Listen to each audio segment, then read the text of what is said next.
आणि यानंतर आपण बारामतीमध्ये जाणार आहोत। बारामतीमध्ये उपमुख्यमंत्री अजित पवार यांच्या अस्थींचं विसर्जन केलं जात आहे। यावेळेला आपल्याला सुप्रिया सुळे, युगेंद्र पवार, पार्थ पवार, जय पवार तसंच पवार कुटुंबीय आपल्याला पाहायला मिळते। सुनेत्रा पवार देखील आहेत।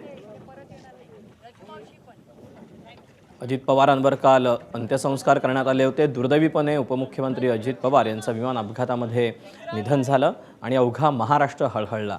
यानंतर अजित पवारांना अखेरचा निरोप देण्यासाठी मोठा जनसागर काल लोटलेला होता। अमर रहे अजित पवार अमर रहे अशी घोषणाबाजी कार्यकर्त्यांकडून करण्यात येत होती। अनेकांना अश्रू अनावर झालेले होते, अनेकांचा हुंका दाटून येत होता आणि आता अजित पवारांवर काल अंत्यसंस्कार करण्यात आल्यानंतर आज त्यांच्या अस्थी विसर्जित केल्या जात आहेत। आपण याबद्दलचे अपडेट जाणून घ्या। जयदीप भगत आपल्या सोबत आहे। जयदीप, खरं तर दीपक, अजित पवारांचा आज सावडण्याचा विधी झाला आणि त्यानंतर त्यांच्या अस्थि विसर्जनासाठी या ठिकाणी आहेत जय पवार असतील, पार्थ पवार असतील, सुनेत्रा पवार आहेत, युगेंद्र पवार आहेत। बोटीतून जे बारामती तालुक्यातील सोनगाव गावाचं गाव आहे त्या ठिकाणी पोहोचलेले आहेत आणि या सोनगावमध्ये करा नदी आणि नीरा नदीचा संगम होतो। या ठिकाणी जे आहे ते अजित पवारांच्या अस्थींचं विसर्जन केलं जाईल। यासाठी जे आहे ते पवार कुटुंबीय पोहोचले आहेत। या बोटीमधून हे पवार कुटुंबीय अस्थि विसर्जनासाठी चाललेले आहेत। त्याच्यामध्ये आपण सुप्रिया सुळे बघू शकतो, त्याचप्रमाणे सुनेत्रा पवार असतील, पार्थ पवार असतील, श्रीनिवास पवार असतील, असे पवार कुटुंबीय, ऋतुजा पवार देखील त्याच्यामध्ये आहेत। आणि या ठिकाणी जे आहेत त्या नीरा नदीमध्ये नीरा आणि कराच्या संगमावरती सोनगाव आहे त्या नीरा नदीमध्ये जे आहे ते अजित पवारांच्या अस्थि विसर्जन करण्यात येईल। यात खरं तर या ठिकाणी रोहित पवार देखील पोहोचलेले आहेत, राजेंद्र पवार देखील पोहोचलेले आहेत। उपमुख्यमंत्री अजित पवार यांचं परवा विमान अपघातामध्ये निधन झालं, त्यांच्यावरती अंत्यसंस्कार काल करण्यात आले आणि आज जे आहे ते अस्थि विसर्जनासाठी या ठिकाणी आपण बघू शकतो नदीमधून जे आहे ते बोटीमधून जे आहे ते नदीमध्ये पोहोचलेले आपल्याला पाहायला मिळत आहेत। या ठिकाणी जय पवार आणि जय पवार असतील, सुनेत्रा पवार आहेत, सुप्रिया सुळे आहेत आणि अस्थि विसर्जन करताना आपल्याला या ठिकाणी बघायला मिळत आहे।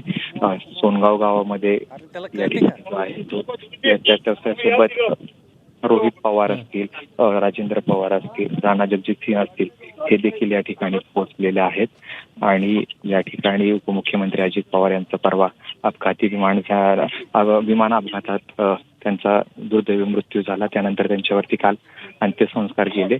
सकाळी विद्याप्रतिष्ठान येथे त्यांच्यावरती सावडण्याचा जो आहे तो विधी करण्यात आला आणि आज त्यांचे अस्थि विसर्जन करतायत। खरं तर बाकीच्या अस्थी असतील किंवा त्यांच्यासोबत असलेली जी राख आहे ती विद्याप्रतिष्ठानची जी झाडं आहेत त्यांना हे करण्यात येणार आहेत, घालण्यात येणार आहे। मात्र असं जरी असलं तरी या ठिकाणी जे आहे ते मोठा शोकाकुल वातावरणामध्ये काल अजित पवारांना निरोप दिला गेला आणि आजच्या दिवशी सावडण्याचा विधी झाल्यानंतर आता संपूर्ण पवार कुटुंब या ठिकाणी करा आणि नीरा आपण बघू शकतो या दृश्यांमध्ये पार्थ पवार जे आहेत आणि जय पवार जे आहेत अस्थि विसर्जित करताना आपल्याला या ठिकाणी पाहायला मिळत आहेत। खरं तर हे सोनेश्वराचं मंदिर आणि सोनेश्वराच्या मंदिराच्या तिथं नीरा आणि करेचा संगम होतो आणि या संगमावरती जे आहे ते या ठिकाणी अस्थीचं विसर्जन केलं जाते। बोटीमध्ये बघायचं झालं तर त्या ठिकाणी श्रीनिवास पवार आहेत, सुनेत्रा पवार आहेत, ऋतुजा पवार आहेत, जय पवार आहेत, पार्थ पवार आहेत, युगेंद्र पवार आहेत, असे पवार कुटुंबातील लोक या ठिकाणी जे आहे त्या अस्थींचं विसर्जन करत आहेत। या ठिकाणी आपण बघतो आहोत पार्थ पवार, करा नदी आणि नीरा नदीचा ज्या ठिकाणी संगम होतो त्या ठिकाणी अस्थि विसर्जन केलं जाते। पार्थ पवार आपल्याला अस्थि विसर्जित करताना पाहायला मिळत आहेत। आज सकाळी अजित पवारांचा सावडण्याचा विधी झाला आणि त्यानंतर जे आहे ते या ठिकाणी अस्थीचं विसर्जन जे आहे ते करण्यात येत आहे। खरं तर हा भावुक क्षण आहे पवार कुटुंबियांसाठी।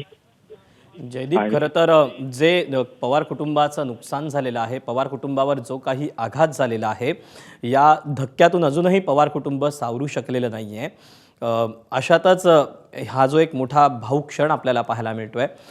अजित पवार यांच्या अशा पद्धतीनं कुटुंबातून निघून जाणं हा किती मोठा आघात आहे, कारण की पक्ष म्हणून जरी हे पवार कुटुंबामध्ये फूट पडलेली असली तरीसुद्धा कौटुंबिक जिव्हाळा यांच्यामध्ये वेळोवेळी आपल्याला पाहायला मिळाला होता. बरोबर आहे दीपक, तू म्हणाला तसं जरी पक्षामध्ये जरी फूट पडली असली तरी सातत्यानं दोन्ही बाजूने एकच सांगितलं जायचं, कौटुंबिक नातेसंबंध वेगळे आणि राजकीय भूमिका वेगळी, आणि राजकीय भूमिका वेगवेगळ्या पद्धतीने पार पाडत असले तर कुटुंबात कधी ती कटुता आली नाही. वेगवेगळे कार्यक्रम असतील वेगवेगळ्या ठिकाणी जे आहेत पवार कुटुंब या ठिकाणी एकत्र येत होतं. प्रत्येक कार्यक्रमाचं, लग्न असेल, दिवाळी असेल, एकत्र साजरी केली. ज्यावेळेस अगदी 2023 साली फूट पडली त्यावेळेस देखील या ठिकाणी पवार कुटुंब एकत्र आलं होतं. दिवाळीच्या निमित्तानं वेगवेगळ्या कार्यक्रमांनी एकत्र येताना दिसले. अगदी विवाह असेल किंवा एकमेकांच्या सुखदुःखात जाताना पवार कुटुंब एकत्र. आणि अचानक पद्धतीनं खरं तर कुणालाही अपेक्षित नव्हतं की अजित पवारांचं अशा पद्धतीनं अचानक सकाळी बातमी येते की अजित पवारांच्या विमानाचा अपघात झाला आणि अवघ्या काही वेळामध्ये या ठिकाणी दुसरी बातमी येते की अजित पवारांचं त्याच्यामध्ये निधन झालं.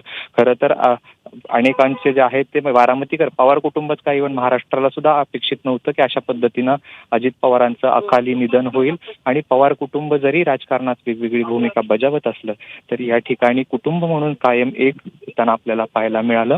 आणि वेगवेगळ्या वेगवेगळ्या कार्यक्रमामध्ये दिसले, वेगवेगळ्या राजकीय भूमिका जरी वेगळ्या असल्या, विचारधारा जरी वेगळी अजित पवारांनी स्वीकारली होती तरी देखील वेगवेगळ्या कार्यक्रमात एकत्र पाहायला मिळाले. आणि अजित पवारांचं अकाली जाणं हे पवार कुटुंबासाठी मोठं धक्कादायक होतं. आणि एक पेच प्रसंग या ठिकाणी आता याआधी देखील निर्माण झाली. आणि आता अजित पवारांच्या जाण्याने एक मोठी नेतृत्वाची फळी जी आहे ती या ठिकाणी पोकळी जी आहे ती निर्माण झालेली आहे. अनेक प्रश्नांची उत्तरं जी आहेत ती आगामी याला आता काळच असेल. मात्र असं जरी असलं तरी या ठिकाणी पवार कुटुंब अजित पवारांच्या निधनानंतर खरं तर मोठी पोकळी या कुटुंबामध्ये निर्माण झालेली आपल्याला पाहायला मिळते. आणि आज उपमुख्यमंत्री अजित पवार यांचा सावडण्याचा विधी झाल्यानंतर आता काही वेळ आता या ठिकाणी अस्थि विसर्जन करण्यासाठी अस्थि-विसर्जन पार्थ पवार आणि जय पवार यांनी अजित पवारांचं केलेलं आहे. बोटीमधून करा आणि निरेच्या संगमावरती सोनेश्वराचं मंदिर, आणि या मंदिराच्या या ठिकाणी जो आहे तो करा आणि नेऱ्याचा संगम होतो त्या ठिकाणी अस्थि विसर्जन केलेलं आहे. अजित पवारांच्या जाण्यानं खरं तर एक मोठी पोकळी पवार कुटुंबामध्ये निर्माण झालेली आहे. राजकीय जयदीप, खरं तर बारामतीतला असा कुठलाही रस्ता नसेल, बारामतीतलं असं एखादे गाव नसेल की जे अजित पवारांनी पालथं घातलं नसेल, अजित पवार त्या रस्त्याने गेले नसतील. आणि ही नदीसुद्धा अशीच असेल की ज्या नदीवर अजित पवार अनेकदा आले असतील. मात्र आज दुर्दैव असं की याच नदीमध्ये आज अजित पवारांच्या अस्थी या विसर्जित कराव्या लागतात. जयदीप, तुर्तास धन्यवाद दिलेल्या सविस्तर माहितीबद्दल. एबीपी माझा, उघडा डोळे बघा नीट.